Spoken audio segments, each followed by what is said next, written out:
Bueno, amigos, vamos a entrar en un tema espectacular, que es acerca de lo que dicen los escritos sagrados con respecto al Mashiach.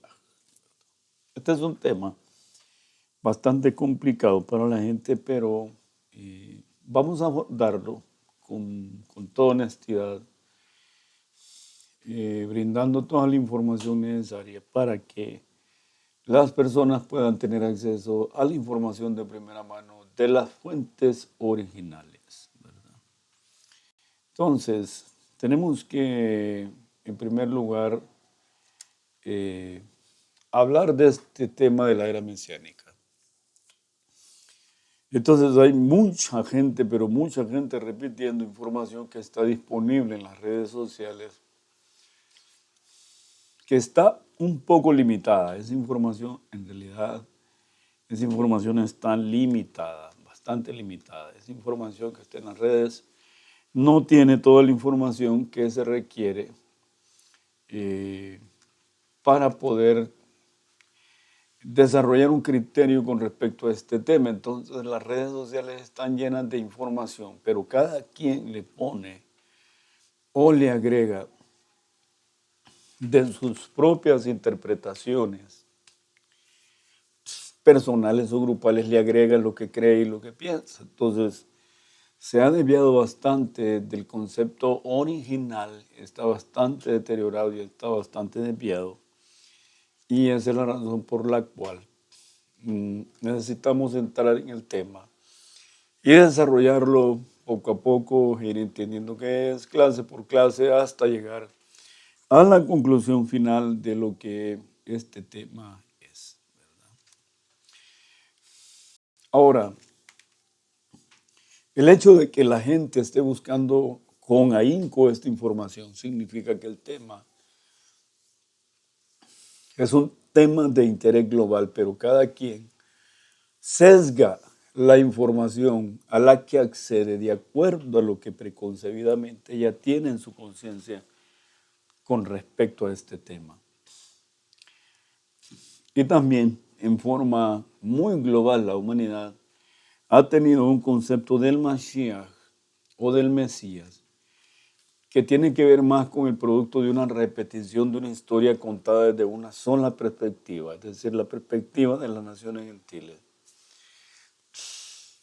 que el producto de una investigación recurriendo a las fuentes originales. Entonces, este tema ha sido enfocado desde una sola perspectiva, pero las naciones no tenían acceso a la información de las fuentes originales que corresponden en el tema. Entonces, para poder abordar el tema en forma científica y en forma desapegada de lo que ya está dicho, debemos recurrir a las fuentes originales literarias y a las fuentes orales, ¿verdad? ¿Qué es lo que se ha dicho de este tema? ¿Qué es lo que está escrito y qué les he dicho de este tema? En esta ocasión iremos a los textos del Zohar e iremos haciendo un comparativo de lo que se cree en las naciones, de lo que se cree en los países, contra lo que en realidad está escrito en sus fuentes originales hebreas. Entonces vamos a hacer una comparación de ambos temas, qué es lo que dicen en las naciones gentiles y qué es lo que está escrito en la tradición hebrea, en los escritos originales hebreos. También veremos lo que algunos sabios de la tradición hebrea dijeron al respecto y qué es lo que pensaban ellos con respecto a este tema, porque este ha sido entre los sabios también un tema debatido y de mucho debate en la tradición hebrea. Entonces, sin duda alguna, hay muchísima literatura secular al respecto, pero aún así, con todo y esto, permanece esa información desconectada de la realidad original que tiene que ver con la realidad del pueblo hebreo, del pueblo judío, ¿verdad?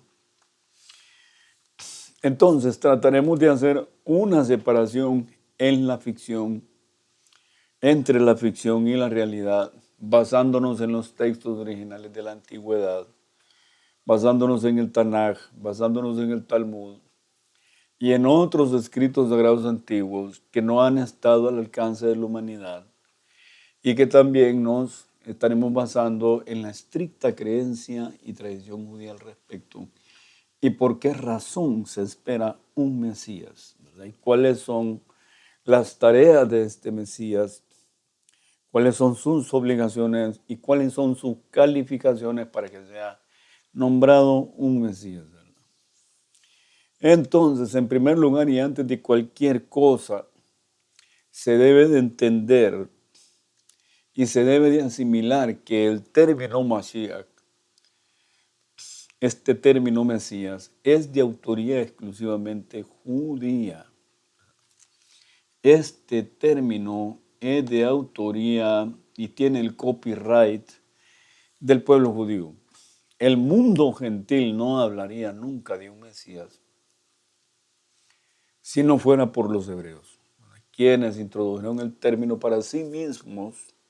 Este término nace en la cultura, tradición y costumbre hebrea, así que es un término que nace para los mismos judíos y ellos escribieron muchísimos textos y libros sagrados en todas las épocas de este maravilloso tema, aún desconocido por la mayoría de las personas en el mundo. Entonces vamos a ir a información que nunca antes sus ojos han visto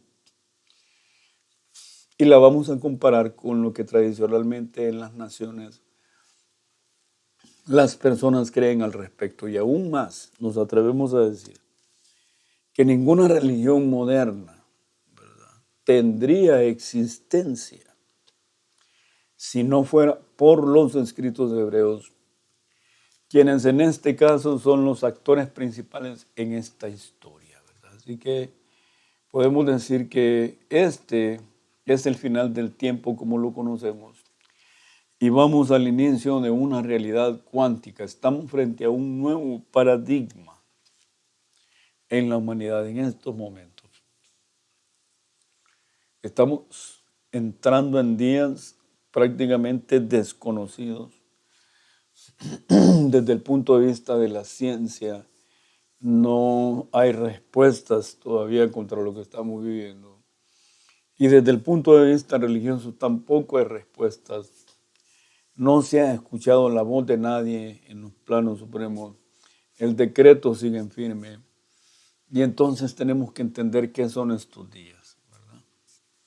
Estamos frente a un nuevo paradigma en la humanidad.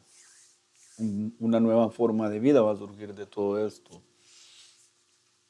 Y por supuesto que surge la necesidad de una respuesta certera que despeje la ecuación y que nos permita visualizar el resultado de todas las cosas que están pasando actualmente en el mundo. Y dentro de 5 años o más, estos escritos que estamos relatando ahorita, estos videos que estamos compartiendo ahorita serán un recuerdo de algo que sin duda alguna habremos ya superado, ¿verdad? Y que como resultado estaremos viviendo Bezrat Hashem, Imhafet Baruch Hashem, en una sociedad más justa y en una sociedad más apegada a las verdades espirituales supremas y verdaderas. Entonces, ¿por dónde vamos a comenzar este asunto? Esa es la pregunta que debemos hacernos. ¿Por dónde debemos de comenzar este asunto del tema del Mashiach? En primer lugar, tenemos que ir a los escritos originales, en donde en la Torá habla de un Mesías. ¿Por qué se hablaba de un Mesías? Y luego, ¿cuándo fue que se originó inicialmente este tema? Y también cuáles han sido los comentarios a través del tiempo que los sabios de todas las generaciones han explicado con respecto a este tema. Y por supuesto qué es lo que dice el maravilloso Zohar acerca de esto. Así que esta es la introducción de un tema muy hermoso que debemos de entender que todo esto está basado en escritos antiguos. Nada de este tema está basado en ninguna lengua vernácula. Todo lo que se dice acerca de este tema está escrito en este idioma sagrado, en el Lashon Kodesh, y tiene que ver también con los judíos y con el templo. Este es un tema, repito, que está compilado en el idioma hebreo y que al final tiene que ver con los judíos y tiene que ver con el templo de los hebreos. Así que este es un tema bastante amplio, muy completamente inimaginable lo que la gente va a escuchar cuando profundicemos en este tema. Y también la gente debe de entender que nada de esto tiene que ver con, nada de esto puede verse aislado de Israel, ni nada de esto puede verse en forma aislada de los escritos sagrados. Así que todo esto, todo este contenido es importante que entendamos que su origen escritural, su origen tradicional y enmarcado en las leyes que corresponden al pueblo judío, y que en algún momento esta información se salió del marco de referencia y fue a dar a las naciones en forma tergiversada. Y esa tergiversación se repitió por más de 2000 años. Y digo más de 2000 años porque esto no tiene 2000 años, es un poquito antes del inicio de la era común, ¿verdad? La era común, Roma la marcó desde el año 4, antes de la era común, ahí arranca la era común. Pero esta historia en realidad tergiversada en las naciones arranca 200 años antes de que Roma llegara a Israel, ¿verdad? Y 270 años antes de que se diera el Jurban Abay, de la destrucción del templo. Esta historia ya tenía su semilla puesta y se dio más bien en el tiempo del Malhut Yaván, o sea, en el tiempo del reinado de los griegos. En ese tiempo es cuando se origina toda esta historia. Y esa es la razón por la cual los escritos de las religiones, de la religión cristiana, no están en latín, sino que están en griego, porque originalmente esto inició esta historia en el tiempo del Malhut Yaván, en el tiempo de los griegos, en el tiempo de el Cohen Gadol Rabbi Shimon ben Shataf, en el tiempo de Rabbi Yehoshua ben Fragia, quien era uno de los sugim del par de sabios que dirigían la halajá de Israel. Y es en este tiempo cuando se origina esta historia que termina en esta descomunal religión que es el imperio de dominio en todo el mundo, a excepción del pueblo de Israel, ¿verdad? Entonces, hay que entender cuál es el origen de todo esto y cuál es la finalidad también, y por qué el pueblo de Israel mantiene su creencia basada en sus escritos, que es contraria a la creencia que hay en todas las naciones del mundo. Y este es el tema que vamos a debatir en esta hermosa clase. Así que estén pendientes de los videos que estaremos subiendo, porque este es el tema introductorio, amigos. Así que les deseamos ánimo a todos y que estos estudios sean para alcanzar méritos y que también venga la refuerzo más sobre todos los que están en estado crítico en las unidades de cuidados intensivos de todo el mundo, muchas personas sufriendo y con el paradigma de no tener respuestas todavía celestiales, pero sin duda alguna puedo decirles que la solución a todo este caos se encuentra en los libros sagrados, se encuentra en el Zohar. El Zohar tiene una iluminación de tal potencia que podemos lograr a través de sus lecturas y estudios cotidianos que el decreto disminuya y que arriba decidan detener este mal decreto sobre la historia de la humanidad y ya puede ver usted que aquí se están yendo todos, ¿verdad? Israel no es la excepción. Muchos judíos han muerto en Estados Unidos, en Europa, y así que esto es un decreto que es generalizado y hay que hacer los méritos necesarios ahorita para que logramos detener este mal decreto sobre la humanidad y que este estudio sirva para traer méritos y para que la verdad se acerque a este mundo y que las personas puedan disfrutar de la conciencia divina a plenitud. Así que les mando un abrazo a todos, queridos, y hasta pronto.